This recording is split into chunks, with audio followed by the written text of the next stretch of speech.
Hi guys, Alkaline Guru. Today we're going to be attempting to make alkaline cold brew coffee. We're going to be using today some premium Hawaiian beans. I got these from the local coffee shop here in Santa Monica. And we're going to be using Essentia water as the base to mix them up in. I'm going to be doing that for our alkaline cold brew coffee. I then will be measuring the results versus cold brew coffee made just using, we're going to use LA tap water that's been filtered through a Brita, same beans, see if there's a difference in pH. So, just a little background on cold brew coffee. Alright, so when you grind up beans and you filter them just through a regular coffee maker and use hot or boiling water, the caffeine is released almost immediately when you do this. And with that caffeine is a lot of acid that's actually from the hot water. It's releasing not only the caffeine but the acid. So when you get a cup of coffee, drink it and like, oh, it's a little bitter. I gotta add cream, I gotta add sugar, I gotta get rid of this bite because it's not that good. That's because the pH is, low. Coffee's pH is very low. It's around 3.5 to 4 depending on the bean that you use. Cold brew coffee is a little different. Depending on what type of bean you're starting with, and then it's ground very finely, and then you put it in water and you let it soak for around 12 hours. A lot of caffeine is released, but because you're not going through that hot water, it's releasing a lot of the acid in the bean. You get a less acidic beverage. So that means you don't have to add sugar. That means you don't have to add cream to make the coffee smooth. But I haven't seen people really do it with alkaline water to see if that makes a difference in pH.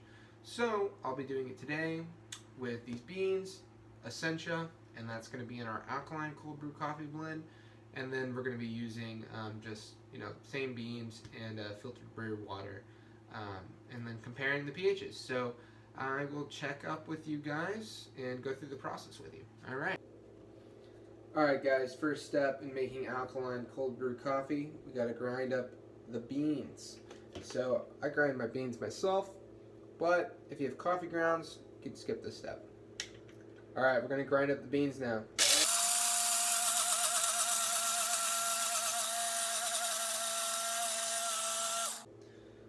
Alright guys, we got our coffee grinds. You want to get them as fine as you can possibly get them.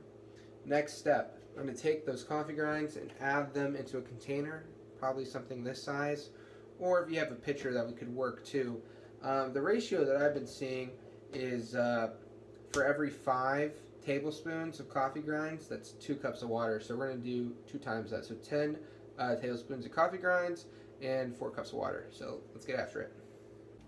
Alright, so adding my coffee grinds, we are going to do 5 tablespoons to start. I might have to make more beans. 2. Might be a little bit more than 3. 4.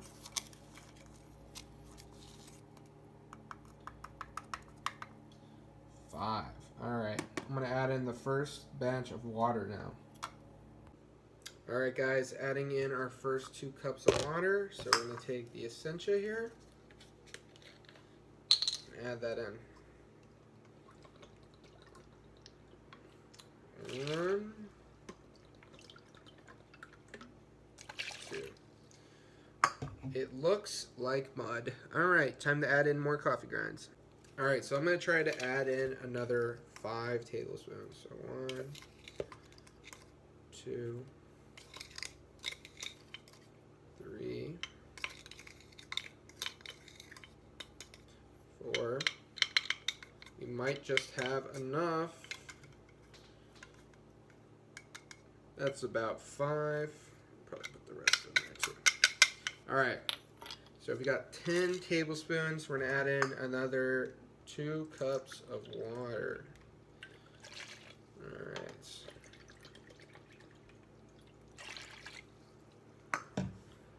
Alright, now that we got all of our ingredients on the bowl, we are going to stir them up for a little bit.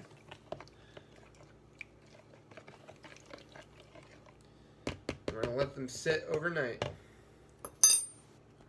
Alright guys, putting it in the fridge. Alright guys, I just finished the normal pH or neutral pH cold brew coffee. I got it right here. I'm going to put it in the fridge, and I'll see you guys in 12 hours. We're going to compare the results, do a pH test on them, so stay tuned. It's been 12 hours, so we're going to take our two cold brew coffees out of the fridge here. This one was was made using alkaline water, and this one was brewed using tap water. So let's compare the results. Okay, so the next step is to filter your cold brew coffee. I'm just using a cup here and a rubber band around the side and a biodegradable coffee filter. So we're going to filter out some. I'm not going to make you guys watch this whole process, so I will catch you guys when I'm done with this one. I'm going to do the tap water, and then we're going to compare their pHs. Alright. Okay, now for the last step in this process. We have the cold brew coffee made using just regular tap water. And then we have the alkaline cold brew coffee using Essentia water to brew it. I have not tasted these, nor have I tested them. I will not be using drops. I'll be using the pH meter today because you're not going to be able to see a color change on this. The colors of the coffee, they're pretty much the same. I would say that the alkaline cold brew coffee is a little bit lighter, but not much. So let's first test the pH and see if there's a difference. So first I'll be doing the tap water here, or the cold brew coffee using the tap water. Get it leveled out.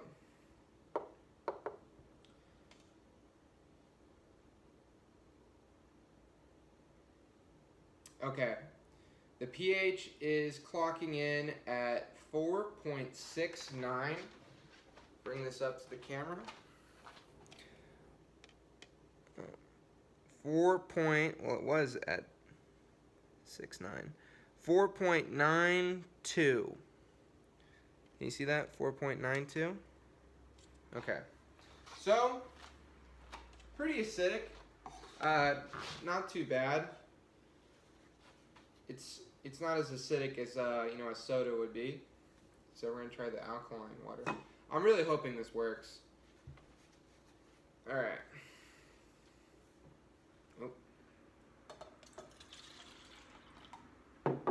Okay, cold brew coffee brewed using Essentia. Okay, the pH is higher, but it is not alkaline, unfortunately. It's around 5.42. 5.43. I'm gonna bring this up to the camera as well. You guys can see that. Well, I guess it dropped a little bit. 5.4, 5.41, 5.42, somewhere around there. So, it is slightly more alkaline. Now, how this might impact the taste, I'm curious to find out. So, it's time to taste it. I'm going to try the cold brew coffee using tap water.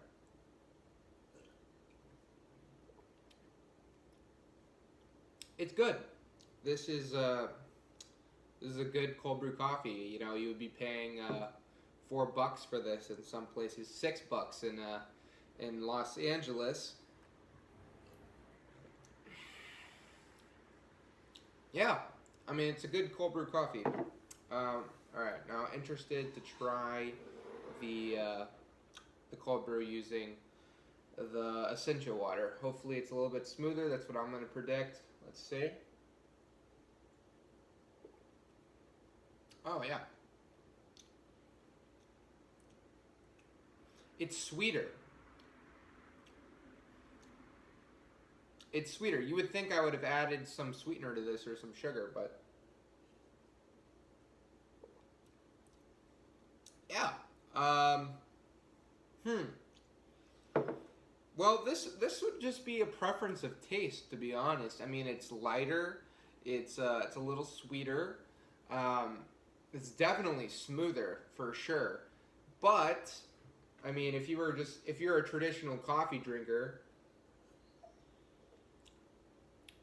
this has more bite to it for sure. It's a little more bitter.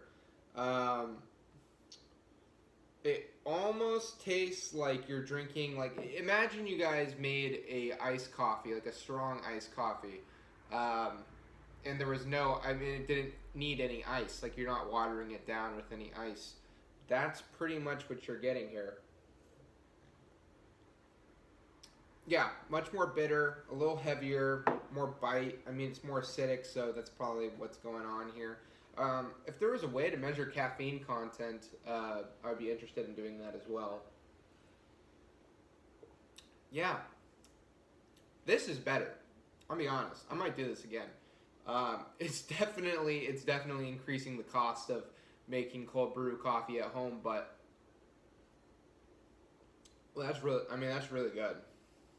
That is that's really good. It's sweet, guys. It's sweet. I mean, try this for yourselves, and you can really see the difference. I was really hoping that'd be higher in pH, but taste-wise, alkaline, making cold brew coffee using alkaline water is a total win. That is an absolute win. I'm gonna do this again. It's delicious. I might want to find a bean with less acidity. I looked into the bean that I bought, and the acidity of the bean is around 3.9, so a very acidic bean. Yeah, I mean, I hope you guys enjoy this experiment. Maybe you learned something. Maybe you learned how to make cold brew coffee at home. I didn't, I've never done this before. Might save you guys some money from going and buying a cold brew at your local coffee shop or Starbucks. Starbucks is like $4 for their small cold brew coffees. But yeah, give this a shot at home. Try using an alkaline water. Hopefully you guys can find a cheaper alkaline water than I did. And let me know in the comments section how this went for you guys and which one you guys like more. If you are a traditional coffee drinker, you might want to use just regular tap water. It seems like you're getting more bite, more of that traditional coffee bite from it. But if you're a coffee drinker that enjoys putting some cream and sugar to make it smoother, try making it with alkaline water. Or if you just want a less acidic coffee, if this gives if coffee gives you a heartburn or something like that, or irritates your throat, try making it with alkaline water. It's definitely worth a try, and even though it might be expensive to go purchase the alkaline water, it's going to be less expensive in the long run than going and buying a cold brew coffee from a Starbucks or any coffee joint. So hopefully you guys enjoyed this video. Please like, comment, and subscribe to the channel for more content like this. I'll catch you on the next one. Thank you guys.